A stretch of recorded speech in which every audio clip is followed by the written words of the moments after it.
Now testimony will be given by the Honorable Daniel Hall, who is a councilman at large and Common Council President of the City of Glen Falls, who is representing the Honorable Mayor John Diamond from Glen Falls. So, Mr. Hall, thank you for being here, and at your leisure, you may begin your testimony. Thank you for the opportunity, Chairman, and also the members of the committee. Timing's perfect. Yesterday, I happened to pick up the Schenectady Gazette. I don't know if any of you saw it. I'll give you this for the record. State priority should be its water systems, and it's a great article. And just one quick thing. If you can leave that for us, we'd love to take it. Absolutely. But just one paragraph I wanted to read real quick. A recent report by the American Society of Civil Engineers on the state of New York's infrastructure revealed that the state needs to spend up to $38.7 billion during the next 20 years to upgrade, repair, and replace its aging water infrastructure. It's an amazing number, just amazing. So anyway, with my testimony, my name is Daniel Hall. I am the councilman at large of the city of Glens Falls and president of the Common Council. On behalf of my city, the gateway to the Adirondacks, I want to thank the committee for taking the time to hear from us and consider our concerns. It seems out of line for me to be complaining to our state officials who themselves face enormous challenges in restoring our essential infrastructure. While local government and officials are linked to our economy in upstate New York, we do require your understanding and assistance to hear our concerns, which you've been very receptive today. Over the past 8 years, as an elected official of a small city, I have come to understand firsthand the enormous problems facing the maintenance and replacement of our infrastructure of streets, highways, bridges, water supply systems, sewage collection and treatment, and more. The city of Glens Falls was incorporated by the state of New York in 1904. Glens Falls native governor Charles Evans Hughes signed this official act. The city has a population of 14,600. Long before the city was incorporated, the village of Glens Falls had already begun construction of water and sewer systems. Much of our small city underground infrastructure, including water distribution and sewage collection system, is comprised of the original pipes built more than 100 years ago. The pipes are now corroded and need to be replaced. City after city addresses the problem only when a rupture occurs and only for replacement of that small section of line necessary to get service restored. The cost of system-wide pipe replacement and related restoration to the streets above is so costly and so far beyond the capabilities of local government that most cities do not even have a plan for this. The water. The water system dates back to before 1870, and some pipes installed at that time are still in use, including reservoir transmission mains of the same type of pipe that recently failed in the city of Troy. There are over 80 miles of pipe in our water system, not including service connections to customers. 88% of these pipes were installed before 1940, and most of them are unlined cast iron pipe with significant internal corrosion. These old pipes are increasingly prone to failure. The corrosion builds up in our water mains can make it difficult for us to meet water quality standards and to provide enough flow for firefighting. We can control this corrosion by addition of orthophosphate to prevent leaching of metal into the water supply. Many of our valves are also averaging close to 90 years old and are in poor condition and impair our ability to maintain and repair the water system. Last winter, we experienced 18 water breaks in our older mains and 70 frozen water services, placing a significant strain on our staff and budget and placing our ability to provide the city's water needs at risk. In fact, we experienced a water break this past week. Few residents and commercial establishments were affected for a relatively short time of period. Sewer. The city sewer system is about the same age as the water system, and our mapping shows sewers that were installed prior to 1891 that are still in use. Our wastewater treatment plant that services the city of Glens Falls and surrounding towns of Queensbury and Warren County and town of Monroe and Saratoga County, built in 1936 and vastly expanded in 1986 to add a secondary treatment. In the last 10 years, we have invested over $18 million in upgrades needed to keep the plant in operation and compliance with our permits.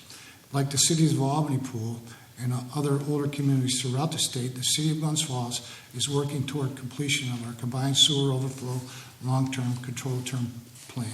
We are spending $6 million pursuing separation of stormwater from sanitary sewers, repairs to aging sewers in danger of collapse.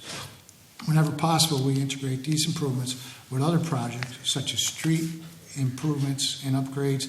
The CSO long-term control plan also requires $6 million worth of wastewater treatment plant upgrades to minimize the impact of unrelated storm overflows to the Hudson River.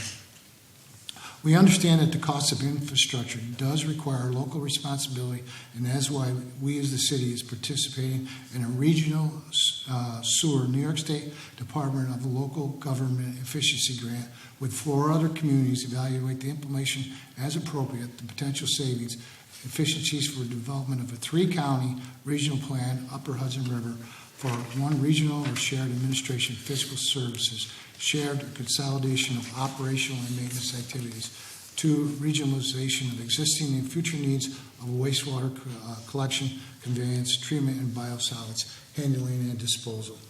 Furthermore, the Adirondack Gateway Council, founded in 2011 with the city as a lead agency, is a planning consortium of 29 local governments, economic development groups, and planning agencies in Warren, Washington, and northern Saratoga counties. The Adirondack Gateway Council study identified $102 million in infrastructure construction necessary to have capacity to meet the development trends for the next 20 to 25 years.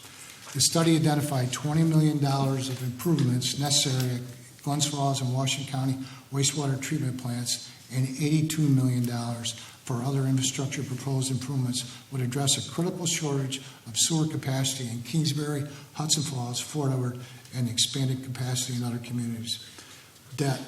Payment on the city's $38 million in debt for water sewer infrastructure places a significant burden on our residents. The average user pays nearly $400 per year for water and sewer debt repayment. Roads and highways. The Glens Falls maintains over 122 lanes of roads and highways along with several bridges. The age of the pavement combined with harsh winters often experienced in upstate New York have maintained our transportation assets a challenge. So much of what we do on the local level is dictated to us. We feel powerless to address local needs within the system and to change it. Recommendations. While the city supports the governor's tax cap, we would offer for consideration the following: amending the tax cap to authenticate 2% tax cap, similar to state self-improved tax cap, offering an exclusion of all costs from the tax cap formula for capital improvements, major repairs to water, sewer, and road maintenance infrastructure systems. Increase aid to CHIPS and Martinelli complete street funding programs. Restoration of funding for extreme winter recovery. Increase state funding for water and sewer infrastructure. As described today, the condition of our local roads, water, sewer, and other infrastructure continues to deteriorate despite the extraordinary efforts of highway superintendents and public works commissioners to do more work with less money. We would appreciate your advocacy on behalf of all cities in the state. Again, on behalf of Glens Falls residents, thank you for the opportunity to address the committee.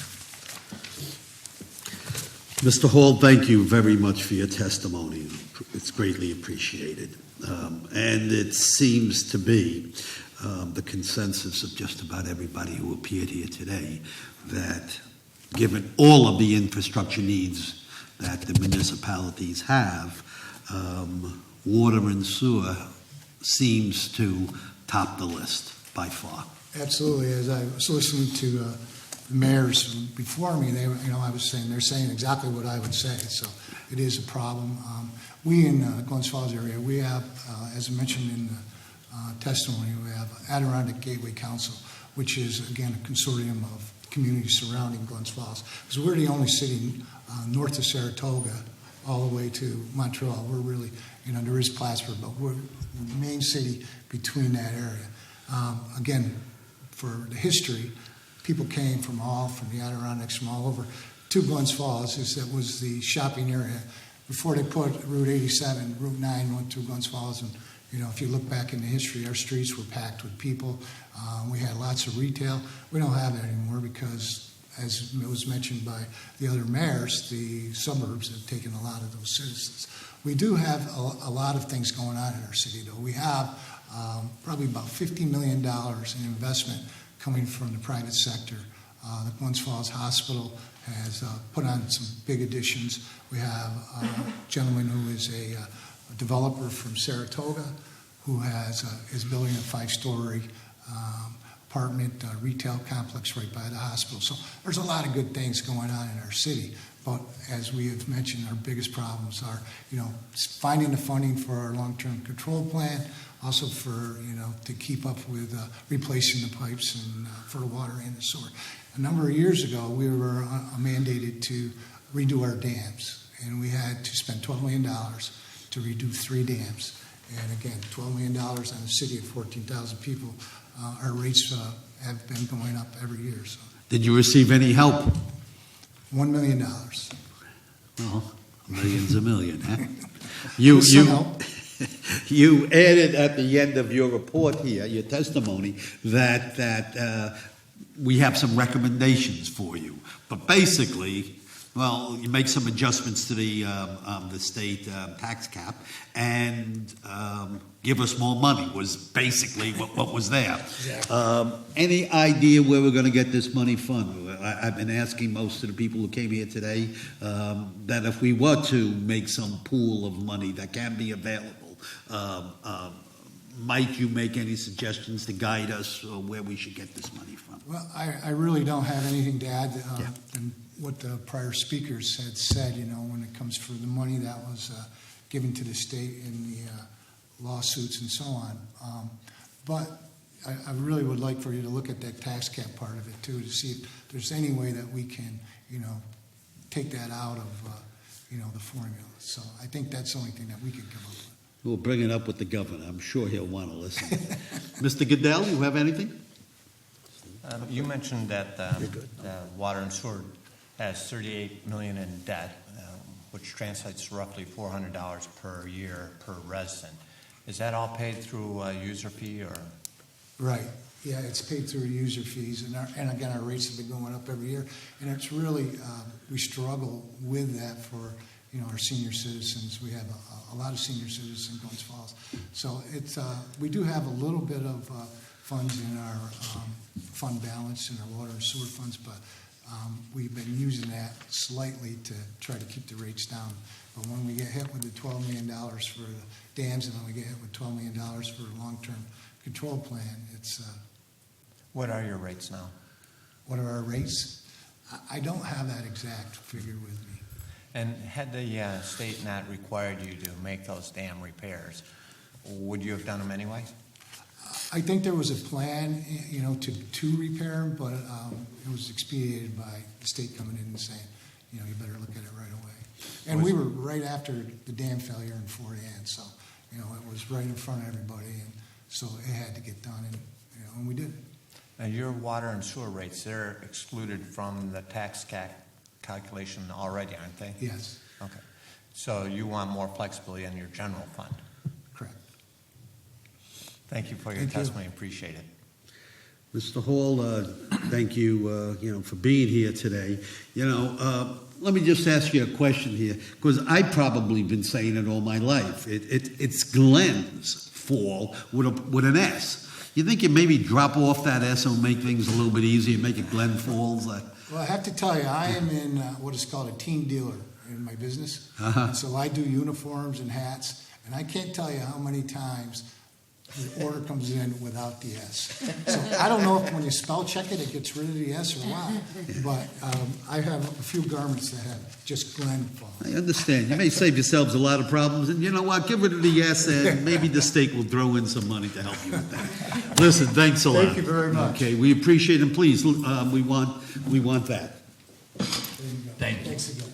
Thank you. Thank you, Mayor. Our last person giving testimony today, the Honorable Vincent DeSantis, Common Council member from the city of Gloversville. And this one also has nice lowers. Yes, exactly. Mr. DeSantis, thanks so much for coming here. Thanks so much for your patience and Oh, waiting thank you. here the last, few hours to give your testimony. I can assure you that, this is the way things are done. But last week, we had the mayors coming up, from the Big Five, and Mayor de Blasio was there for 5 hours, and all the other mayors were waiting. So, all in all, I guess it's not so bad. Came the right week. Yes, indeed. I'm glad I'm here now. Mr. DeSantis, begin when you're Well, ready. I'd like to take just a little bit different approach than the previous public officials. Gloversville we also call ourselves the gateway to the Adirondacks. I suppose the Adirondacks is big enough to have more than one gateway. How long did it take you to get here, by the way, this morning? 1 hour. 1 hour. Yeah, we're Not so bad. northwest of here. And Gloversville is a city of about 15,000, between 15 and 16,000 people.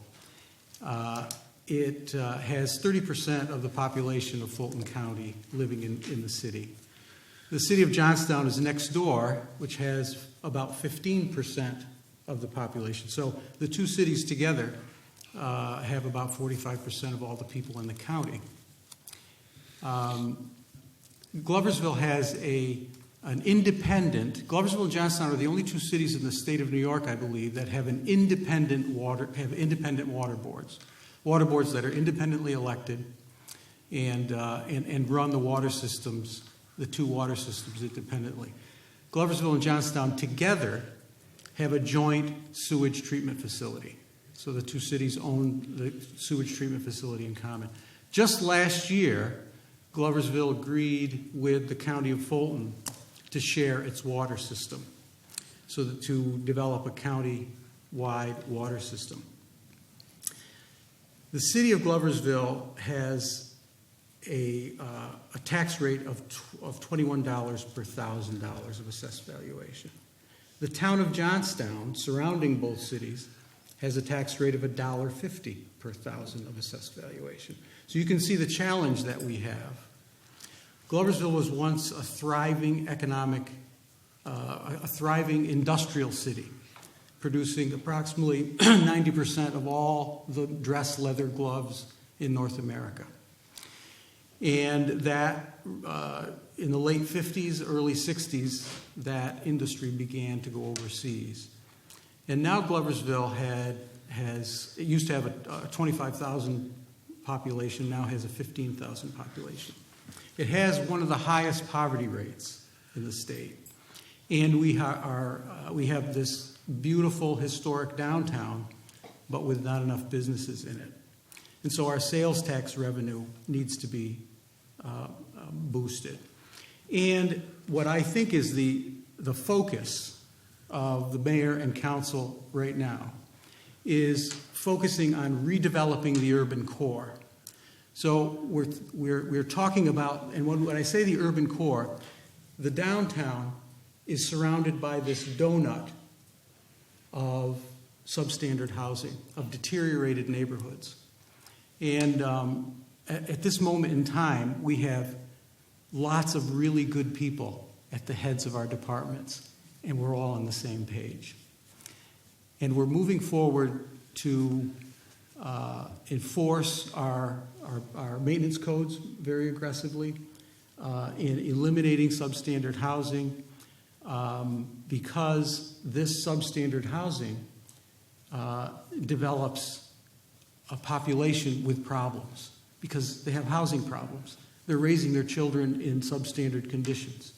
It's a real challenge. So what we have to do is we have to try to lift these people out of poverty and redevelop this area around the downtown within a mile radius of the center of the city.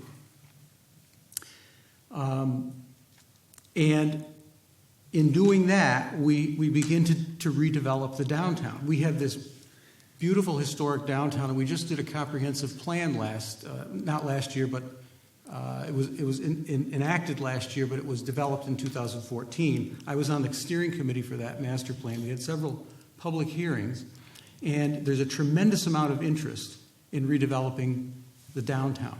So we're concentrating on this urban core. that what we call the urban core. And in going into these neighborhoods, we're in the process right now of developing these partnerships with the Gloversville Housing Authority, the school district, some NGOs, Gloversville Housing and Neighborhood Improvement Corporation, which is a 501c3, fairly new corporation, and National Grid. And in going into these neighborhoods and doing redesign of entire neighborhoods in sort of a local land banking sort of a strategy. So we've made partnerships with the county demolition team, with the county that forecloses on, the county at this point forecloses on tax foreclosures. We're looking at a vacancy fee for bank foreclosed properties so that there'd be a fee on vacant housing. The fire chief tells me that he estimates that there are about 300 vacant houses in the city of Gloversville, in our small city. I think these problems, the significance of this is that I think these problems are emblematic of small industrial cities. Unlike Glens Falls, Gloversville is a Rust Belt industrial city. And there are lots of those industrial cities as you go from between here and Buffalo. Because New York was once the industrial powerhouse of the nation, really. But what our thought is, and this is a tremendous opportunity, as Mayor McCarthy said, is that people are looking for interesting urban places to settle. There was recently, I would say maybe 6 months ago, there was an article in the New York Times, where are young educated people going? And in that article, between 70 and 80% of young college graduates are looking for an urban place to live, are looking for an interesting urban center. So that gives us a tremendous opportunity here. So what we're thinking of is developing this beautiful walking city. We're hoping that within the next few years, we can build a new city on the industrial ruins of what we have and attract middle-class people, young middle-class people, entrepreneurial people, people who are looking to start their own businesses, raise their families. And in order to do that, we have to redesign and rebuild these neighborhoods. We have one in the offing. We've picked the worst neighborhood in the city, very close to the downtown, but a neighborhood that has a high profile. And we've developed a plan to land bank and for the city and the NGO that we're working with to acquire some property from mortgagee banks, from the county, to enough so that we can attract a brand new development, which would be a diverse development. There would be some rentals, some affordable housing, some student housing, some elder housing, and some market rate housing. So you have this diverse neighborhood with green space, and link these neighborhoods to the downtown with walking paths, cyclable paths, so that you can have this walking city. So we're talking about transformation here. We're thinking of the possibility of transformation, but there are some real challenges that we need help. It would be insurmountable for the city to do these things. And one of the things is there are at least 3 sites within this urban core that are abandoned factories that are beyond being able to rehabilitate. There are other factories that we have, glove factories, that could be repurposed into artists' lofts, residences, those types of things, as has been done in other cities.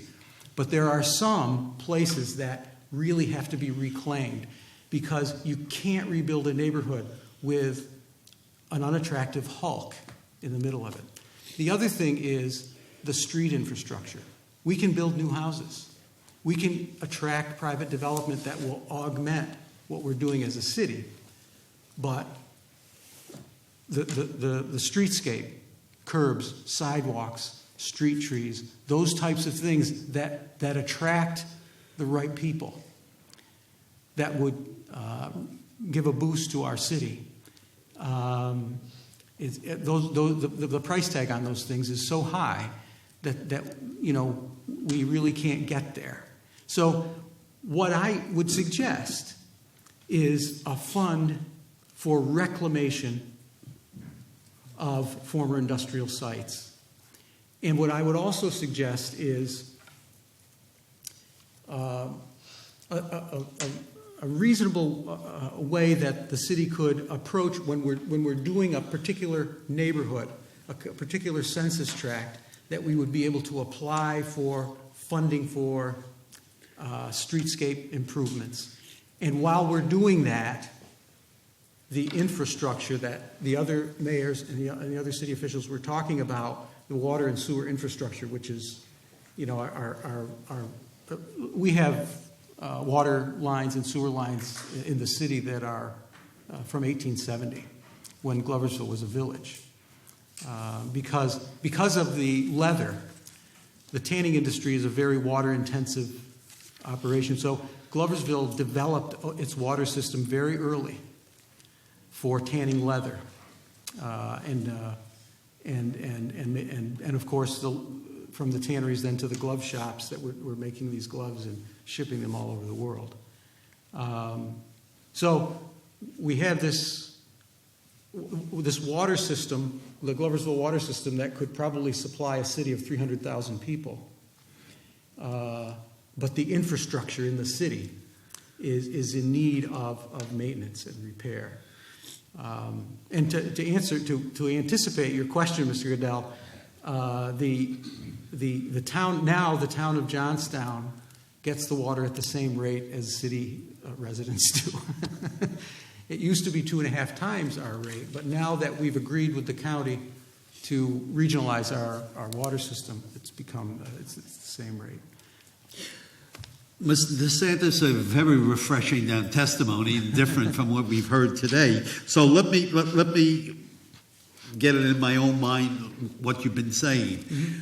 You have infrastructure concerns, maybe not as deep as some of the others who have presented them today, but your way of going about dealing with it is to revitalize the town, as you call it, the urban core. The urban core, the You've transformation. got a center city that seems to be quite quaint and nice, but the surrounding areas you want revitalized, and you're looking for the state to help. Right. Okay. That's really quite interesting. Really... Let me ask you a question. Gloves. Why? I mean, was it because of the hunting and you had the raw materials there? Why did they settle in Gloversville for? Gloversville is like Glens Falls, very close to the Adirondacks. Right. Right. You're right at in the southern part there. The southern foothills of the Adirondacks, and because of that, there was a lot of clean water. There are 44 lakes in Fulton County, and also. Originally, the bark of the hemlock tree, which grew in the Adirondacks, was essential for tanning leather before chemicals. This started in the 1820s. Gloversville was founded, I think 1828 was when the post office was established, and they called it Gloversville because people were making gloves. At that time, work gloves, because that's what people needed in the frontier. But that's why the glove industry grew up as a cottage industry, and then after the Civil War, it boomed into factories and a much more worldwide profile. And I can understand, being of my age, you look where you're going to finally rest your head in your waning years. And yeah, I would love a little town like that and so on, except people are looking for nice, quaint little towns that are cold. I suspect, living where you do, it's rather challenging in the winter months. Well, some winters are. This winter has been great. Okay. But I have to tell you that Gloversville is, it's 20 minutes to the nearest alpine ski mountain. It's 20 minutes to a series of cross-country skiing. It's from my house, in 15 minutes, I can be in my canoe at a lake. And so that has a lot of, it's not a hard sell. Especially for rather fit older people like myself. Mr. Goodell, do you have any questions? Yeah, I appreciate the challenge that you've mentioned with the difference in the tax rate between the city of Gloversville and the town of Johnston. A factor of about 12 or 13 times higher than the neighboring town. I assume you have your own paid police department? Yes. And they rely on the sheriff's department? We actually, the people of the city of Gloversville actually pay county tax to fund the sheriff's department, but we have also to fund our own professional city police department. And in town of Johnston, is it? Yeah, Johnstown. Johnstown? They don't have their own police department? They rely on the sheriff's department. And you probably have a paid fire department? Yes. And they have volunteers? Right, exactly. And of course, your situation is not unusual. You probably pay what percent of the county tax? 20, 30%? Yeah, it's probably a little bit less than 30% of the county budget. Yeah. So you pay 30% of the county tax, yet you pay for your own police and your own fire on top of the 30% that you pay to the county. Right. So it's no surprise that your tax rate's higher. Right. And the residents next door appreciate that, undoubtedly. Yeah. And the thing is that we're saddled with the 19th century infrastructure, and they're not. And do you have minimum staffing as well? Yes. Yeah, and so you're saddled with Triborough as well. Yeah. And so even though unions, yeah. So even though your city is 40% lower than in population, you don't have the flexibility as a manager to change your structure. Right. And have you looked at consolidating not just your water on a countywide basis, but your police services, consolidating your police department with the sheriff's department? We have looked at consolidating our police department with the city of Johnstown because they're right next door to us. The city of Johnstown is about half the population of Gloversville, but it's still a city. It's got about 8,000 people.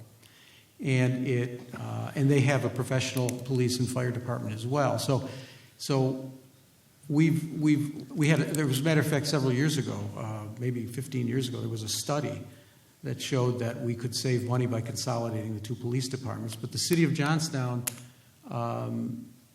just discontinued talking about it because their population just didn't want to do it. It was a very hard sell, it seems, for people to give up their local control. Those are things that really would be at the top of my list if they were doable. Sure. And I appreciate your focus on housing. It's a little bit of a different twist on the infrastructure needs. Mm-hmm. Are you working, is the city going it alone, or do you have non-for-profit or other collaborations that you're working with? We have some a very dynamic not-for-profit called the Gloversville Housing and Neighborhood Improvement Corporation. It's a 501c3 that was formed in 2013. And it's, has a very prominent board of directors of concerned citizens that really want to move forward toward revitalization.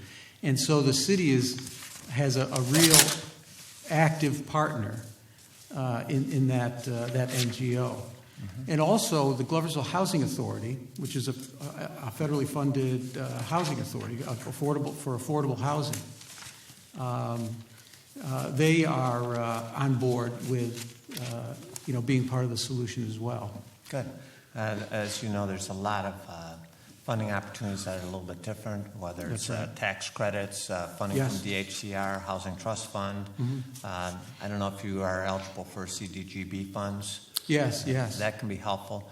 And in my local city, one of the things that was surprisingly effective is they had some private funding, and they would have competitions within communities to upgrade that particular neighborhood within the city. And it was a 50% match, 50% from the homeowners, but they had to have a application from the neighborhood. And it was astoundingly successful, bringing neighborhoods together in a competitive manner and upgrading the neighborhood for a fraction of the cost as you might expect. And I'd be happy to share those I would be details with you. very interested in hearing more about that, because that sounds like a really winning strategy. Yeah. Well, good luck. Thank you very much for your testimony. Yeah, thank you. Mr. Goodell, thank you very much. It's one of the Mr. DeSantis, great things about the State Assembly and the Senate too, for that matter.